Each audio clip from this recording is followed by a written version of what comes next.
The roadway infrastructure and everything around here is for a small college town, is essentially what it is. But all of a sudden, it just starts booming out of nowhere. So those are, we get concerned about being able to navigate, having everybody in town, and folks starting to really get to the hotels and the restaurants and everything.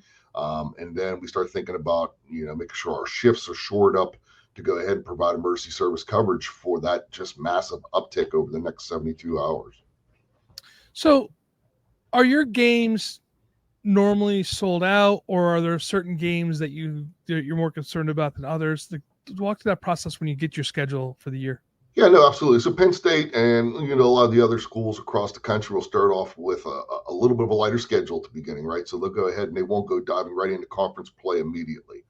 They'll do some warm up games with some other out of conference teams, and or sometimes they'll go ahead and take on a challenge, and they'll want to go ahead and pin up from one conference to the other and have it be a big game.